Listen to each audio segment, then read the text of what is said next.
గారు ఒక పెళ్లి చేసుకొని 2 కారణాల వల్ల విడిపోయి దాని నుంచి బయటికి రావడానికి 2 సంవత్సరాలు పట్టిందంట. ఆ 2 సంవత్సరాల్లో నీ లైఫ్లో ఇంకొక పిల్ల ఎలా వచ్చింది అనేది నా డౌట్. అంటే విడిపోక ముందు వచ్చిందా, కలుసున్నప్పుడు వచ్చిందా అనేది డౌట్. ఇంకొకటి, తన లైఫ్ బాగుండాలని అంతగా కోరుకుంటే మీరు ఈ కంటెంట్తోనే యూట్యూబ్ ఛానల్ స్టార్ట్ చేసేవాళ్ళు కాదు కదా. పాయింట్ నెంబర్ 1 కదా. సో ఇది ఇక్కడ మ్యాటర్. మీరు ఓన్గా క్రియేటివిటీ చేసుకొని మీరు ఓన్గా పెట్టుకుని ఉంటే బాగుండేది. రావడమే మీ ఇద్దరం విడిపోవడానికి కారణాలని మొదలు పెట్టుకుంటా వచ్చి తాను తీసిన గొయ్యిలో తానే పడ్డాడంట.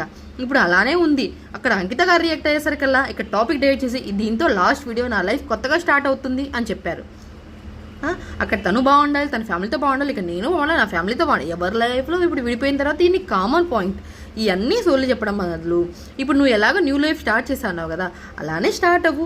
మరి అక్కడ కూడా డిస్టర్బెన్స్ వస్తే మరి పారిపోకు, దాన్ని సాల్వ్ చేసుకుని ఉండు. అంతేలే కానీ అక్కడ ప్రాబ్లం వచ్చింది కదా అని దాన్ని వదిలేసి ఇంకొకరిని చేసుకున్నావు అనుకుంటే నిన్నంటారు జీరో. ఓకే.